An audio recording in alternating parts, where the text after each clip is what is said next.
Hey guys, today I'm actually showing you a how-to video. I know it's been quite a while since I've done one of these, but I've had a lot of requests from people asking me how do you clean your key contacts on a micro Moog. And today I'm just going to kind of go over that.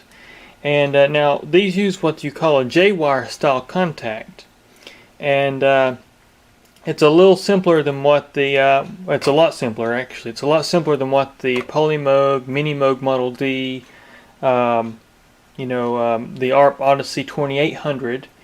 All those use a little different style contact board, which you can clean them in the same kind of fashion, but you have to be a little bit more careful.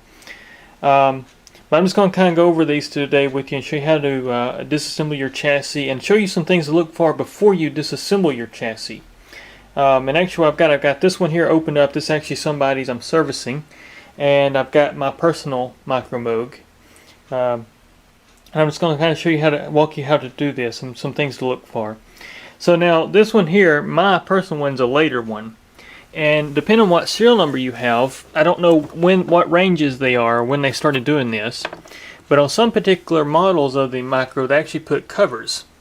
As you can see, this one's got covers for the contacts, and all you actually do is use a screwdriver. Let me take a screwdriver here, and you actually just take in the corner and you pry it open. And actually it's a little tight, and actually I'm going to see if I can do this without damaging anything. As you can kind of see, once you get one corner open, you can actually take your hand and just pop it out, and you can see I've got access to the contacts. So a very clean, a lot easier to clean than the earlier, than the earlier micro Moogs. But you can kind of see how this works. As your J-wire, and you can see how simple that is compared to like a Mini Moog Model D keyboard. This is what you call just a J-wire style contact. So anyways, that's how you clean these if you got these covers. If you don't have these covers, it's a little more of a challenge. And it's not really all that hard, it's just something that you got to kind of know how to do, and that's what I'm going to walk you through today. So first of all, you got to remove the chassis. You got to take the chassis apart. And there's actually, let's see, there's 1, 2, 3, 4, 5, 6. There's 7 screws you got to remove to open the chassis. You got 3 screws up here in the front. You got one there, and one there, and that's actually looking in front of the keyboard. And then you got 2 on the side. Right here, you got one here, and then 2 over here as well in the same kind of position.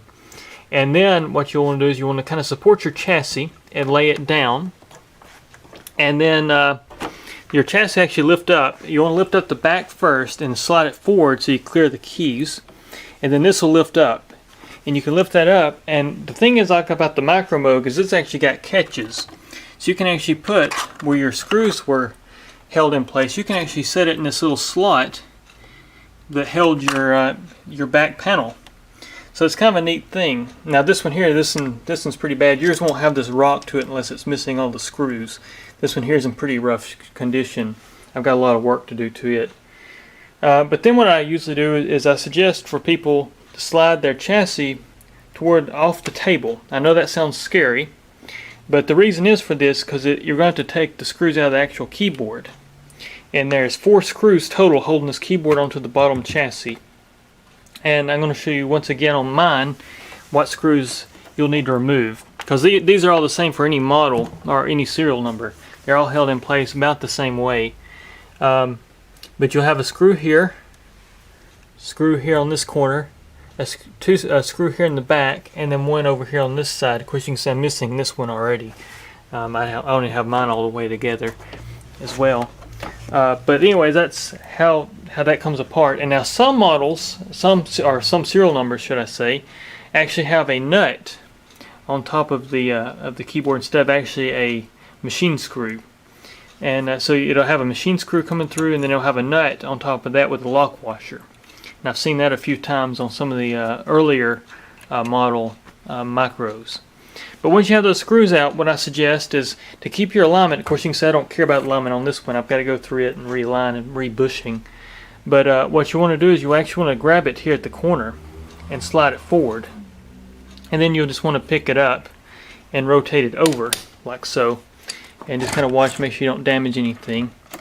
And slide it over like that, and then you can get access the same way as you have down there. But you can kind of see how this works now a lot better than you could on that one. And you can see how the contacts actually, what they do is they actually mate with this bus bar. And actually what you're seeing here, this is actually the key. It's not a hammer, it's not anything fancy, it's just the metal rod off this key, and it's making contact with that rail. Of course you can hear the noisy contact, the noisy bushings in this one.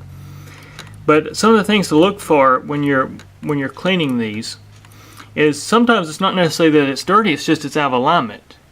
These actually bend. And I'll give you an example, like this one here is already bent back a little bit, and you can kind of see how it looks different from the ones around it. And of course when I hit the key, it's barely making contact with this rail. So what you want to do is actually just adjust your contact, and you can bend these J-wires pretty easy. Just be very careful not to overbend them or stress them. But usually what I suggest taking it back here at the actual actuator and just bending it up just a little bit like that with a pair of pliers. Now you can see it's in a line and it makes good contact with the bus bar. And then what I do is I recommend pure alcohol, something like 90% at least. You don't want to use any of that colored alcohol or anything like that because that has sugars in it, and sugars can corrode your bus bar. So you want to use a pure rubbing alcohol, 90% grade minimum, and a horsehair brush. Now you can use cotton swabs, but I don't suggest it because it can leave residue of cotton on the rail. If it starts getting wear on it, it can actually pull the cotton off and get stuck on your J-wires and cause problems. And also it's easier to snag your J-wires with cotton because they can actually stab into the cotton. So I use a horsehair brush. Of course you can see this in here, it's just about had its last use. And then I just dip in alcohol and I just go over the bus bar, something like this right here, and I try to get up under it. And sometimes you can actually rotate the bus bar on some of these. As you can see, I can kind of rotate this one. I don't know if you can see that on camera or not. But actually in some cases when they're really bad, I actually desolder this wire and actually rotate this. I'll clean it and actually use a new area that these contacts haven't been making contact with. And if they're really bad, I use something called deoxit first. And I'll deoxit the board, and then I'll go over it with alcohol or dip it in alcohol if it's really bad to pull off all the oils from the deoxit. And that gets you a good clean rail. You do not want to use anything abrasive on these rails. I know some people use steel wool and stuff like that. Stay away from that. That damages the actual gold plating on these rails, and it causes more problems. So stay away from anything abrasive. You just want to really just clean it.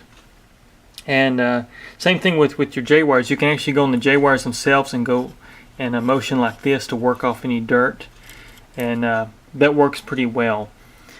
But some of these you'll see like these little resistor packets, little IC forms of resistor packages. Some actually have resistor bridges with physical resistors, just depending on whatever serial number you've got.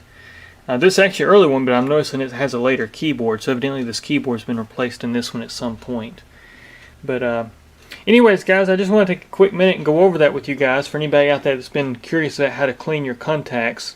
And like I say, you can do this method. Now, not all the chassis are the same between Moogs and Pro 1s, sequential circuits. But the Prophet 5 uses the same kind of contact rail.